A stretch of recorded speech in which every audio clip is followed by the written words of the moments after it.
In an interesting turn of events, it appears that the tides have changed when it comes to WB, the DCEU, or Worlds of DC, as they called it that one time and then never really talked about it again.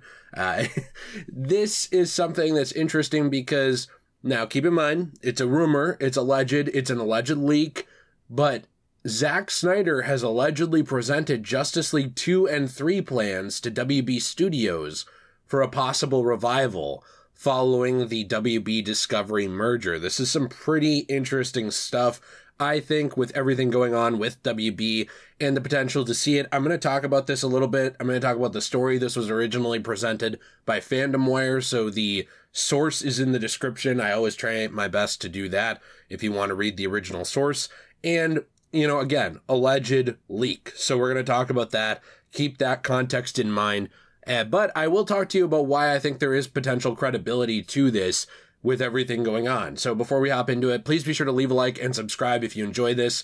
Guys, the channel would not be where it's at without you, but I have noticed YouTube really suppressing it lately, not showing my videos to as many people, and our growth being super slow. So if you are one of the number of people who watch this channel habitually, but you haven't subscribed, means a lot to me when you do.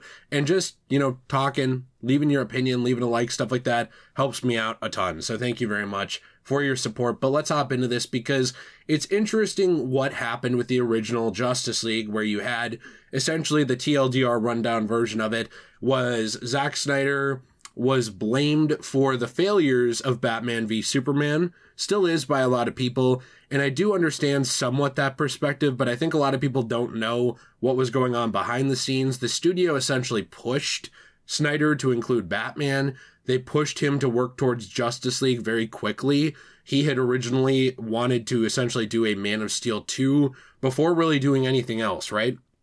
But no. WB at that time, they needed their Avengers. They needed their MCU competition. So instead of building slowly, they kept pushing their creators to try and reach culminations quicker than they should have. And I truly think it's amazing that a movie like BVS is even as competent as it is with its problems under that circumstance, right? Because, like, it's crazy to me how much they pushed for a Justice League quickly, and when it happened, when they got there and people didn't like the buildup because there wasn't enough, they were mad at the people who made it. I found that very fascinating. It's, again, a corporations can't possibly blame themselves. They need to blame everyone around them lesson.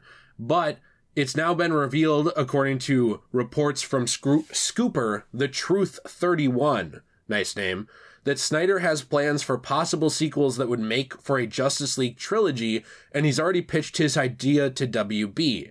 Zack submitted his plans for his Justice League 2 and 3 storyboards to Warner Bros. Discovery. He presented the entire outline and new storyboards and how easily his movies can fit within their future slate. I think that's going to be an important thing we can come back to here. These are not the storyboards from the exhibition called The Dreamscapes of Zack Snyder's Justice League, an exclusive exhibit which opened in the AT&T Discovery District of Dallas, revealed in March 2021. So this is interesting because this would lead more towards sort of I guess you would say a trilogy of Justice League movies, and Justice League was already sort of a trilogy culmination. I'd argue it was more of a quadrilogy culmination because, yes, Snyder wasn't the main one behind Wonder Woman, but he did have a hand in it as well, and Wonder Woman did play into the culmination of Justice League. So you essentially had a build-up of, I would say, Man of Steel, then BVS, then, of course, Wonder Woman, although it was a prequel to both, and then, finally, you would have Justice League, right?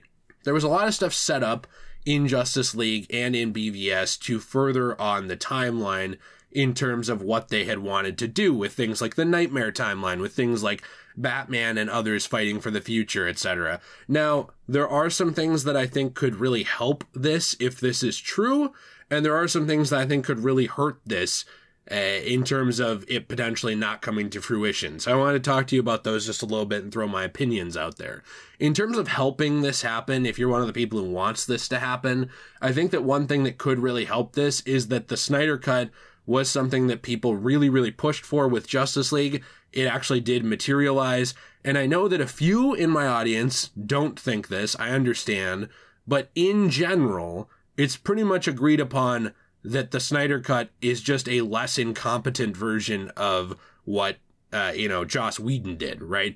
When Joss Whedon came in, he changed things around. He made a bunch of changes. He essentially streamlined a story, made it very much shorter, but it was almost like a Cliff Notes version. It was very abridged. There wasn't a lot of character development in it. I think there's two things in Joss Whedon's cut I wish had been saved.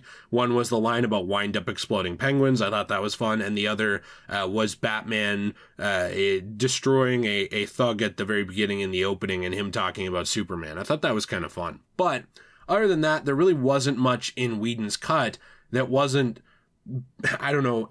inordinately better in what Snyder presented when he finally got his cut out there, right?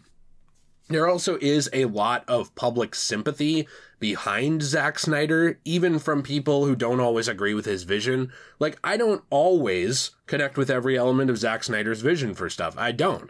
But I do think that when you look at the situation with why he was fired, and you look at how there was a family tragedy in his family, which I don't want to get too far into because we talked about it here before, and then WB, in my opinion, kind of used that to push him out in a very gross way at the time, I think, sort of using this really horrible tragedy to be like, oh, why don't you take some time for yourself, but fuck off, that kind of thing.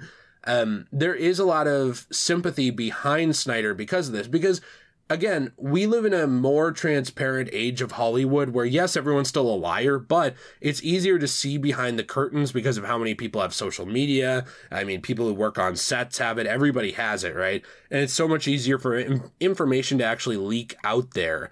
And because of that, I've noticed that there is a lot more sympathy for the creator who has his or her hands tied by the company. And what I mean by that is the creator who has a vision, whether the vision connects with everyone or not, but then multi-billion-dollar Mr. Conglomerate comes in, they hire the guy, and then they don't let them actually get that vision out there at all. They control every little element and screw them over and then blame them when it fails, right? There's a lot more sympathy for that type of creator, and I think because of how WB handled their situation so poorly with Snyder, he's really been painted that way to a lot of people. I mean, I even see him that way a lot of times, where it's like, this dude, whether you connect with it or not, he wanted to make his movies, right? He wanted to have a fun time and tell a story, but he was constantly told, like, don't do this, don't do that, don't do this, change that. And then when he follows those rules, then he's blamed by the company for it not being successful, right? This is what they always do. It's something I've completely run out of patience for, but it will never change. And I think a lot of people see Snyder that way because of it. I think it also does help that the Snyder Cut was received much, much better than the original cut of Justice League that Joss Whedon put out. And then, of course, you also have a lack of sympathy for Joss Whedon after all of the misconduct allegations came out, with a lot of them actually having some receipts behind them and showing some stuff that just wasn't good. Then we get into other things going on with sort of a directionless era of DC where they don't really know where they're going in a lot of ways. We have the 2022 fiascos with Ezra Miller, where you essentially have Ezra just dropping the ball over and over again publicly, and that making the Flash movie look bad, which was going to reportedly reboot and sort of move away from the Snyder timeline. Then you have things with Batgirl being canceled by WB Discovery now, where that's not going to happen, and so that's one less movie with Michael Keaton. Then, of course, we had the reports confirmed on Instagram by Jason Momoa that Affleck's Batman is coming back for Aquaman 2. I think that's something really, really crazy that actually supports this direction as well. It does seem like WB Discovery is more open to the elements of the Snyderverse that were kind of making the DCEU what it was at the time years ago. It does remain to be seen if it's too late as these actors and writers continue to age, and you can only get, no offense to people like Ben Affleck, but there might only be so many years you can use the character since you wasted a bunch of them. And then, of course, you do have Henry Cavill, who had a bad relationship reportedly with the old WB guard, but still likes Snyder and still likes that Superman, right? And wants him to develop into more of a hopeful figure like he talked about the other day. So I think there's a lot of stuff that kind of helps this. There is some that hurts it too, though, in terms of things like how volatile WB Discovery is right now. Also things like Ezra Miller's breakdown publicly being a thing and how that Flash was pretty integral to the Snyderverse, of course. And then you do have kind of one of the big kickers to me is Amber Heard, where Amber Heard, despite everything that happened and even was basically proven in court, is a really controversial figure at the very least, who did have a big part in the Nightmare Future timeline of the Snyder Justice League Nightmare portions of these movies. So I don't really know how that would work. And then, of course, you do also have Jared Leto's Joker, who is said to survive into the future and have a big part to play in that Nightmare timeline too. So it's like you have a mixture here of things that I think help this rumor have validity, and could make it work out well.